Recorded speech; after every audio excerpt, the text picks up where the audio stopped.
నమస్కారం సిటీ వార్తలకు స్వాగతం. ముందుగా హెడ్లైన్స్. పల్నాడులో పోలీసుల సోదాలు, బయటపడుతున్న బాంబులు, పలువురు నేతలను అదుపులోకి తీసుకున్న పోలీసులు.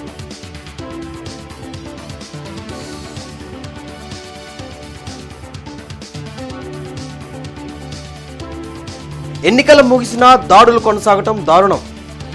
పోలీసులు కఠిన చర్యలు తీసుకోవాలన్న భాష్యం ప్రవీణ్.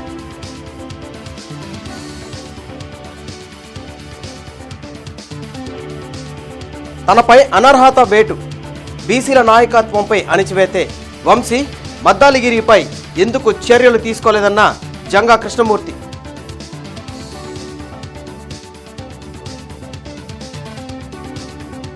పల్నాడు వెళ్లకుండా అడ్డుకుంటున్న పోలీసులు, ఆరోపించిన టీడీపీ నేత నక్కా ఆనందబాబు. అరాచక శక్తులన్నీ పల్నాడులోనే ఉన్నాయని మండిపాటు.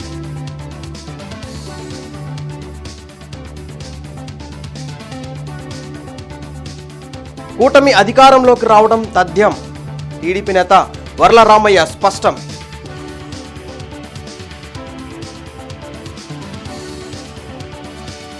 పల్నాడు జిల్లా పిన్నెల్లిలో పోలీసులు కార్టన్ సెర్చ్ నిర్వహించారు. పోలీసుల తనిఖీల్లో 50 పెట్రోల్ బాంబులు, నాటు బాంబులు, వేట కొడవలను పోలీసులు స్వాధీనం చేసుకున్నారు. పల్నాడు జిల్లాలో ఎస్పీ బిందు మాధవ్ మీడియాతో మాట్లాడుతూ ఎన్నికల సందర్భంగా చోటు చేసుకున్న అల్లర్ల నేపథ్యంలో గురజాల నియోజకవర్గంలోని పలు గ్రామాల్లో కార్టన్ సెర్చ్ నిర్వహించినట్లు తెలిపారు. పిన్నెల్లిలో అక్రమంగా నిల్వ ఉంచిన 50 పెట్రోల్ బాంబులు, నాటు బాంబులు, మారణాయుధాలను స్వాధీనం చేసుకున్నట్లు చెప్పారు. పెట్రోల్ బాంబులు తయారు చేసే వ్యక్తితో పాటు మరో 3 అరెస్టు చేసి కోర్టులో హాజరుపరిచినట్లు చెప్పారు. జిల్లాలో హింసాత్మక చర్యలకు పాల్పడితే కఠిన చర్యలు తీసుకుంటామని ఎస్పీ బిందు మాధవ్ హెచ్చరించారు. చింతపల్లి పెద్ద సైత, చింతపల్లి నన్నే, అల్లాబక్షు, అట్లానే చింతపల్లి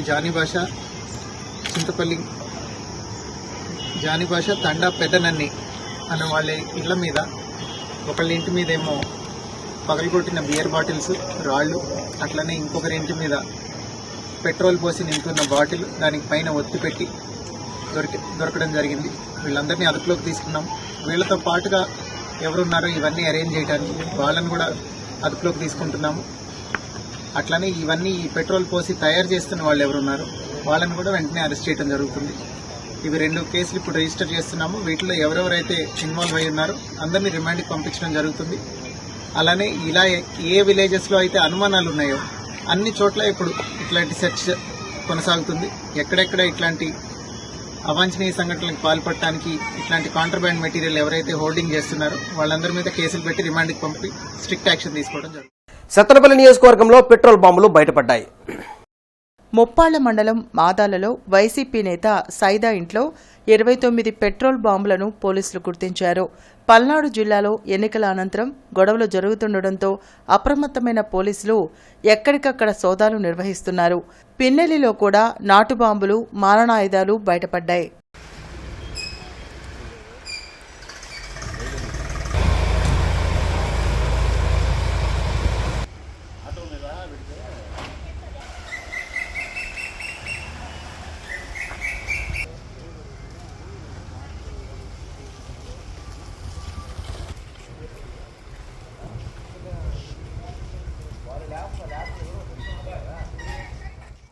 కక్ష సాధింపు చర్యలో భాగంగానే శాసన మండలి చైర్మన్ తన ఎమ్మెల్సీ పదవికి డిస్క్వాలిఫికేషన్ ప్రకటించారని జంగా కృష్ణమూర్తి అన్నారు. పల్నాడు అల్లర్ల నేపథ్యంలో విద్యానగర్లో జంగా కృష్ణమూర్తిని పోలీసులు హౌస్ అరెస్ట్ చేశారు. శాసనమండలి చైర్మన్ జంగా కృష్ణమూర్తిపై వేసిన అనర్హత వేటుపై జంగా కృష్ణమూర్తి స్పందిస్తూ గతంలో పార్టీ పెట్టిన సమయంలోనే జగన్మోహన్ రెడ్డికి తాను మద్దతు ఇచ్చినట్లు చెప్పారు.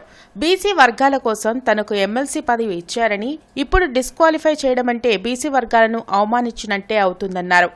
ఎప్పుడూ లేని విధంగా బీసీల సీట్లలో మార్పులు చేశారని, న్యాయ సలహాలు తీసుకుని తదుపరి కార్యాచరణ ప్రకటిస్తామన్నారు. పల్నాడు ప్రాంతంలో జరుగుతున్న అల్లర్లు దారుణమన్నారు. దీనిపై అందరూ సమన్వయం పాటించాలని కోరారు. జరిగిన ఎన్నికల్లో ఎన్డీఏ కూటమి ఆధ్వర్యంలో చంద్రబాబు నాయుడు ముఖ్యమంత్రి అవుతారన్నారు. శాసనమండలి చైర్మన్ గారు నా ఎమ్మెల్సీ పదవికి డిస్క్వాలిఫికేషన్ నోటీస్ ఇవ్వడం జరిగింది. ఇది నేను కక్షాదింపు చర్యగా భావిస్తున్నాను. కారణం ఏంటంటే మౌఖికంగా నా యొక్క సమాధానం వినాలా.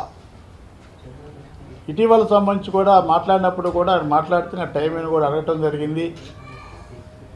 ఆ తదుపరి మరలా కూడా టైం ఇచ్చినట్లయినా వచ్చి సమాధానం చెప్తాను కూడా మాట్లాడడం జరిగినప్పుడు కూడా నన్ను డిస్క్వాలిఫై చేయటం అనేది బీసీ వర్గాలని మమ్మల్ని అందరూ కూడా కక్షాధిపతి చర్యలో భాగంగా డిస్క్వాలిఫికేషన్ చేసినగా నేను భావిస్తున్నాను. ఎవరు కూడా పార్టీలోకి రానప్పుడు కూడా నేను జగన్మోహన్ రెడ్డి గారిని మద్దతు పలికా.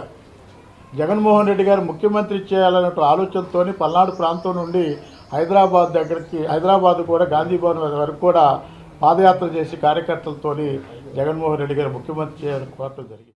పెదకూరుపాడు నియోజకవర్గంలో అల్లర్లను అరికట్టేలా పోలీసులు చర్యలు తీసుకోవాలని టీడీపీ ఎమ్మెల్యే అభ్యర్థి భాష్యం ప్రవీణ్ కోరారు. నౌబార్త్ నగర్లో భాష్యం ప్రవీణ్ టీడీపీ నాయకులు పెదకూరుపాడు బుజ్జితో కలిసి మీడియాతో మాట్లాడుతూ ఎన్నికలు ముగిసి 2 రోజులు గడుస్తున్నా కూడా వైసీపీ నాయకులు దాడులకు పాల్పడుతున్నారన్నారు. వైసీపీ ఎమ్మెల్యే అభ్యర్థి శంకర్రావు ఓటమి భయంతో వైసీపీ కార్యకర్తలను టీడీపీ కార్యకర్తలపై దాడులకు ఉసిగొల్పుతున్నారన్నారు. ఎన్నికల పోలింగ్ రోజు తనతో పాటు తన భార్యపై కూడా వైసీపీ నాయకులు దాడులకు పాల్పడ్డారన్నారు. వైసీపీ ఓడిపోతుందని తెలిసిన అధికారులు ఆ పార్టీకి అండగా ఉన్నారన్నారు. దాడులపై టీడీపీ నాయకులు ఫిర్యాదు చేస్తే పోలీసులు కేసులు తీసుకోవడం లేదన్నారు. అధికారులు నిష్పక్షపాతంగా వ్యవహరించుకుంటే తగిన మూల్యం చెల్లించుకోక తప్పదన్నారు. నియోజకవర్గంలో శంకర్రావు అల్లర్లను ప్రోత్సహించవద్దని హెచ్చరించారు. శంకర్రావు మాట్లాడుతూ నిన్న ఇవాళ ప్రెస్ మీట్ పెట్టి మాట్లాడుతూ ఈ గొడవలన్నిటికి కారణం భాష్యం ప్రవీణ్ అని చెప్తున్నానండి. నేనా కారణం. నేను వచ్చి నియోజకవర్గానికి 60 రోజులు అవుతుంది. 60 రోజుల్లో ప్రతి ఊరిలో కూడా నీ మీద కంప్లైంటే. గత 5 సంవత్సరాల్లో నువ్వు రావడానికి ముందు 2019కి ముందు ఈ నియోజకవర్గం చాలా ప్రశాంతమైన నియోజకవర్గం. ఇది రైతువారి కుటుంబాలు ఎక్కువగా నివసించే నియోజకవర్గం, ప్రశాంతంగా ఉండే నియోజకవర్గం. పార్టీలు వేరైనా ఎలక్షన్ వరకు ఎలక్షన్ చేసుకుంటారు, తర్వాత ఎవరో కాళ్ళు కలిసిమెలిసి ఉండేవాళ్ళు. కానీ నువ్వు వచ్చినాక 2019లో నువ్వు వచ్చిన తర్వాతే ఈ నీచ సంస్కృతి, ఈ గొడవలు పట్టడం, ఈ కేసులు పెట్టడం, ఇటువంటి సంస్కృతి వచ్చింది. కానీ నువ్వు ఇప్పుడు చెప్తున్నావు నేను వచ్చి 60 రోజులైతే నేను గొడవలు పెడుతున్నా అని చెప్తున్నావు. ఇదేనా నీ సంస్కృతి? నీ సంస్కృతిని నా సంస్కృతి అని చెప్పడం నువ్వు చాలా తప్పు. ఇది తీవ్రంగా ఖండిస్తున్నావు. నువ్వెటువంటి వాడివో నేను ఎటువంటి వాడినో నియోజకవర్గ ప్రజలందరికీ తెలుసు, అది గుర్తుపెట్టుకో. శంకర్రావు ఎమ్మెల్యే శంకర్రావు ఇప్పటికీ అతను ఎమ్మెల్యే కాదండి, అతను పదవి అయిపోయింది. అతను ఇంకా ఎమ్మెల్యే అనుకుంటున్నారేమో మీరు, పోలీస్ శాఖ వారు. గుర్తుపెట్టుకోండి, అతను పదవి అయిపోయింది. సంఘ విద్రోహ శక్తులంతా పల్నాడులో వైసీపీ శ్రేణులతో కలిసి అరాచకం సృష్టిస్తున్నారని మాజీ మంత్రి నక్కా ఆనందబాబు మండిపడ్డారు. పల్నాడులో జరుగుతున్న హింసాకాండపై టీడీపీ అధినేత చంద్రబాబు నిజ నిర్ధారణ కమిటీ ఏర్పాటు చేశారు. నక్కా ఆనందబాబుతో పాటు ఇతర నాయకులను సభ్యులుగా నియమించారు. అయితే పోలీసులు పల్నాడులో తాము వెళ్లకుండా అడ్డుకోవడం దుర్మార్గమని ఆనందబాబు విమర్శించారు. గుంటూరులో ఆయన్ను పోలీసులు హౌస్ అరెస్ట్ చేశారు. ఈ సందర్భంగా పోలీసుల తీరును తప్పుబట్టారు. వైసీపీ శ్రేణుల్లో ఓడిపోతామనే నిరాశ స్పష్టంగా కనిపిస్తుందని చెప్పారు.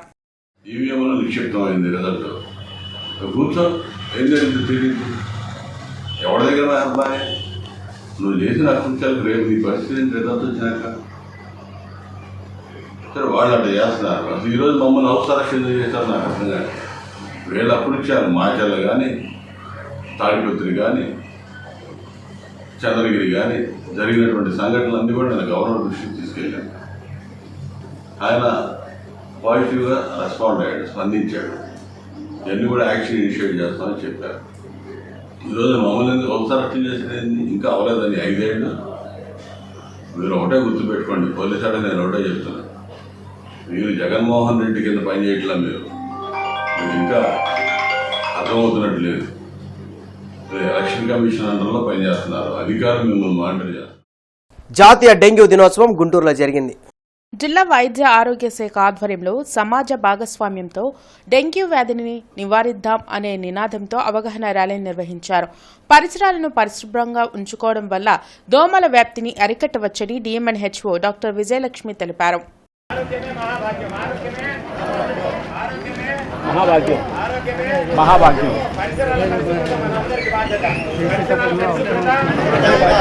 డెంగ్యూ మనకి కేసెస్ కొంచెం తక్కువే ఉన్నా వర్షాలు పడిన తర్వాత ఎక్కువగా వస్తుంది. కాబట్టి ఇది ఎక్కువగా అర్బన్ ఏరియాలో వస్తుంది. నీటి నిల్వలు ఉన్న చోట, తర్వాత మనకి నీటి గుంటలు ఇలాంటివన్నీ ఉన్న చోట వస్తుంది.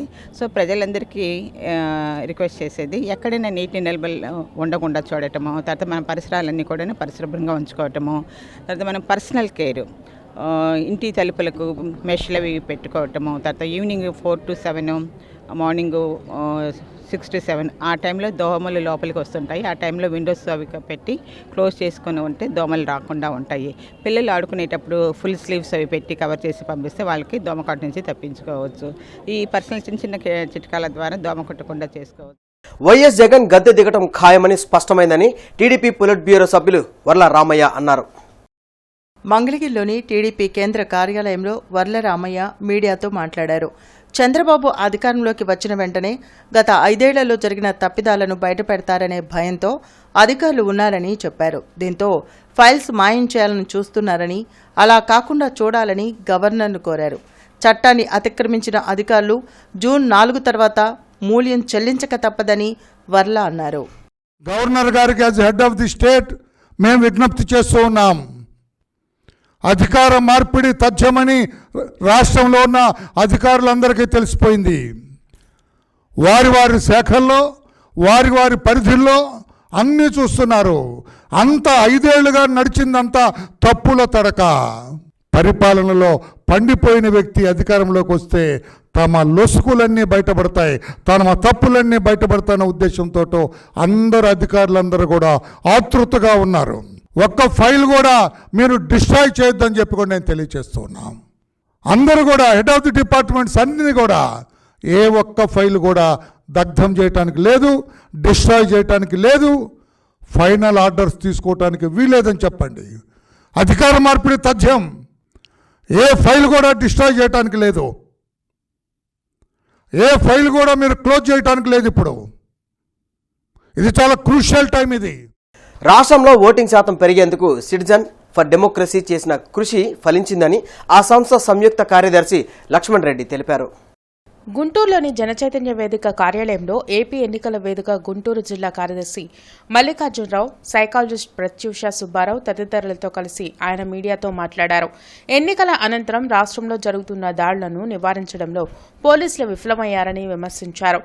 దేశంలో అత్యధిక ఎన్నికల వ్యయం జరిగిన రాష్ట్రంగా ఆంధ్రప్రదేశ్ కనపడుతుందని పేర్కొన్నారు. గత 6 నెలలుగా ఆంధ్రప్రదేశ్లో సదస్సులు, కళాయాత్రలు, చర్చాగోష్ఠులు, రౌండ్ టేబుల్ సమావేశాలు, ప్రెస్ మీట్స్ ఇలాంటి రకరకాల కార్యక్రమాలు చేస్తూ ఓటింగ్ శాతం గణనీయంగా పెరగడం కోసం, ముఖ్యంగా పట్టణ ప్రాంతంలో ఓటింగ్ శాతం గణనీయంగా పెరగడం కోసం కృషి చేసింది. ఆ కృషి ఫలించింది. ఈరోజు ఆంధ్రప్రదేశ్లో అత్యధిక ఓటింగ్ శాతం జరిగిన రాష్ట్రంగా మారింది. 82% ఓటింగ్ శాతం చేరటం జరిగింది. పట్టణ ప్రాంతంలో కూడా 3% ఓటింగ్ గతం కన్నా పెరిగింది. కానీ ఈ ఎన్నికలను పరిశీలిస్తే గతంలో ఏనాడు జరగని విధంగా, ఏ రాష్ట్రంలో కూడా జరగని విధంగా సుమారు 30,000 కోట్ల రూపాయలు ప్రధాన రాజకీయ పార్టీలు వారి అభ్యర్థులు ఖర్చు పెట్టడం జరిగింది. ఇంత పెద్ద ఎత్తున ఎన్నికల వ్యయం జరగటం ఆంధ్రప్రదేశ్లో ఇదే మొదటిసారి. దాడులకు పాల్పడుతున్న వైసీపీ నేతలు ఇప్పటికైనా తగ్గాలని, లేకుంటే జూన్ 4 తర్వాత తగిన మూల్యం చెల్లించక తప్పదని మాజీ మంత్రి సోమిరెడ్డి చంద్రమోహన్ రెడ్డి హెచ్చరించారు. మంగళగిరిలోని టీడీపీ కేంద్ర కార్యాలయంలో ఆయన మీడియాతో మాట్లాడారు. అన్నపూర్ణ లాంటి ఆంధ్రప్రదేశ్ను సీఎం జగన్ అరాచక ఆంధ్రప్రదేశ్గా మార్చారని మండిపడ్డారు. రాష్ట్ర భవిష్యత్ ఎవరి చేతుల్లో ఉంటే బాగుంటుందో ప్రజలు తెలుసుకొని క్యూ కట్టి మరీ ఓటు వేశారని సోమిరెడ్డి అన్నారు. అన్నపూర్ణ లాంటి ఆంధ్రప్రదేశ్ని జగన్మోహన్ రెడ్డి అరాచక ఆంధ్రప్రదేశ్గా చేసేసాడు. చట్టాలని ఆయన కాళ్ళ కింద నలిపేసేసాడు. ఐఏఎస్లని, ఐపీఎస్లని ఆయన కూలీల కింద మార్చేసుకున్నాడు. ఆంధ్రప్రదేశ్ అంటే ఇతర రాష్ట్రాల్లో గౌరవం. గతంలో ఎంతమంది చీఫ్ మినిస్టర్స్ ఉన్నా ఇటువంటి పరిస్థితి లేదు. ఇప్పుడు బయట రాష్ట్రాల్లో, బయట దేశాల్లో ఆంధ్రప్రదేశ్ అంటే తలదించుకోవాల్సిన పరిస్థితి చేశారు. ఇప్పుడు ఇక్కడ ఎందుకు ఎలక్షన్ అయిన తర్వాత ఎందుకు అంత ఫ్రస్ట్రేషన్ మీకు? మీ మీద వ్యతిరేకత కట్టలు తెంచుకొని 5 సంవత్సరాలు సప్రెషన్లో పెట్టారు, గొంతెత్తనీయకుండా. రాష్ట్ర భవిష్యత్తు ఎవరి చేతిలో ఉంటే రాష్ట్ర భవిష్యత్తు ఉంటుంది. బిడ్డల భవిష్యత్తు, ఉద్యోగాలు, ఉపాధి, పెట్టుబడులు, పరిశ్రమలు ఎవరుంటే ఉంటుంది అనేది వాళ్ళకి తెలుసు. National anti crime and human rights of India అవగాహన కార్యక్రమం ఆరగ్రహారంలో జరిగింది. అవగాహన కార్యాలయంలో national anti crime and human rights of India chairman John Shamil Kim పాల్గొన్నారు. జిల్లా స్థాయిలో నూతన కమిటీలను ఏర్పాటు చేసేందుకు 140 మంది సభ్యులను ఎంపిక చేసినట్లు చెప్పారు. ఇప్పటికే తమ సంస్థ 20 రాష్ట్రాల్లో పనిచేస్తున్నట్లు చెప్పారు. పేదలకు లభించే ప్రాథమిక హక్కులను కాపాడేందుకు తమ సంస్థ పూర్తి స్థాయిలో పనిచేస్తుందన్నారు. కార్యక్రమంలో విజయ్ కుమార్, అనూష, ఏంజల్, యోహాను, శ్రీనివాసు తదితరులు పాల్గొన్నారు. మా యొక్క సంస్థ ప్రతి ఒక్క చోట కూడా న్యాయపరమైనటువంటి దాని కొరకు పోరాడుతుంది, న్యాయం చేకూర్చడానికి కొరకై పోరాడుతుంది, కృషి చేస్తుంది, పని చేస్తుంది. పేద ప్రజలకి సహాయం చేయడానికి, పేద ప్రజల్ని పైకి లేపడానికి, వాళ్ళని మేలుకొల్పడానికి. కాబట్టి ఇట్లా మా యొక్క సంస్థ ఎన్నో రకాలుగా, ఎన్నో రీతిలుగా మరి ఈ యొక్క సమాజంలో సేవ చేసుకుంటా గత 5 సంవత్సరాల నుంచి ఎన్నో విజయవంతమైనటువంటి కార్యక్రమాలు చేసుకుంటూ వచ్చినాం. ఈరోజు గుంటూరులో మరి ఈ సభ ద్వారా మేము తెలిపేటువంటిది ఏంటంటే, ఆంధ్ర రాష్ట్రంలో శాంతి భద్రతలు కాపాడాలి, శాంతి భద్రతలు ప్రజలలో నెలకొల్పాలి. తర్వాత వాళ్ళకి మరి ఈ న్యాయ వ్యవస్థ మీద, మరి చట్టం మీద వారికి అవగాహన కలగాలి, వాళ్ళు కూడా తెలుసుకోవాలి చట్టాన్ని గురించి. కలెక్టర్ మరియు జిల్లా ఎన్నికల అధికారి ఎం వేణుగోపాలరెడ్డి, మంగళగిరి నియోజకవర్గ రిటర్నింగ్ అధికారి JC Rajakumari, Tenali sub collector Prakhar Jain, commissioner Keerthi చేకూరులతో కలిసి ఓట్ల లెక్కింపు ఏర్పాట్లపై రిటర్నింగ్ అధికారులతో సమావేశం నిర్వహించారు. ఈ సందర్భంగా ఆయన మాట్లాడుతూ సార్వత్రిక ఎన్నికల ఓట్ల లెక్కింపు ప్రక్రియకు ఎన్నికల సంఘం జారీ చేసిన మార్గదర్శకాల ప్రకారం పకడ్బందీగా ఏర్పాట్లు చేపట్టాలని అధికారులకు సూచించారు. సీతానగర్లోని శ్రీ గోవిందమాంబ సమేత శ్రీ మధ్విరాట్ పోతులూరి వీర బ్రహ్మేంద్ర స్వామివారి 331వ ఆరాధన మహోత్సవాలు జరుగుతున్నాయి. ఇందులో భాగంగా ఈరోజు స్వామివారి ఊరేగింపు జరిగింది. రేపు ప్రత్యేక పూజల అనంతరం సంగీత విభావరి మరియు అన్నదాన కార్యక్రమం ఉంటుందని నీలా శివశంకర్రావు, గట్టి శ్రీనివాసరావు తెలిపారు.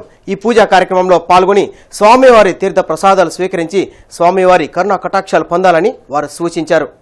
మార్టూరి వీరాంజనేయులు మనవరాలు ఆద్య మొదటి పుట్టినరోజు పురస్కరించుకొని బాలాజీ నగర్లోని సాయిబాబా అనాథ ఆశ్రమంలోని పిల్లలకు పండ్లు, బిస్కెట్లు పంపిణీ చేశారు. ఈ సందర్భంగా పలకలూరి శివరావు మాట్లాడుతూ అనాథ పిల్లలను ఆదుకునేందుకు దాతలు, స్వచ్ఛంద సేవా సంస్థలు ముందుకు రావాలని కోరారు.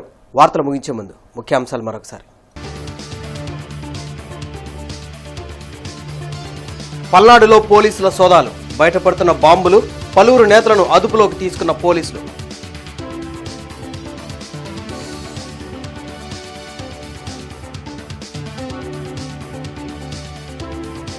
ఎన్నికలు ముగిసినా దాడులు కొనసాగటం దారుణం, పోలీసులు కఠిన చర్యలు తీసుకోవాలన్న భాష్యం ప్రవీణ్.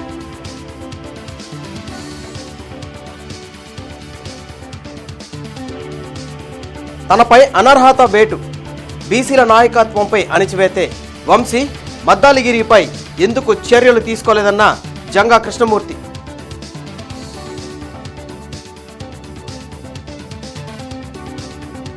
పల్నాడు వెళ్లకుండా అడ్డుకుంటున్న పోలీసులు, ఆరోపించిన టీడీపీ నేత నక్కా ఆనందబాబు. అరాచక శక్తులన్నీ పల్నాడులోనే ఉన్నాయని మండిపాటు.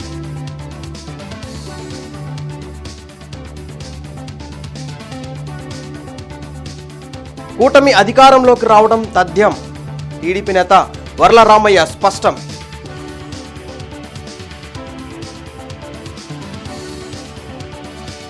ఈ వార్తలంతటితో సమాప్తం. నమస్కారం.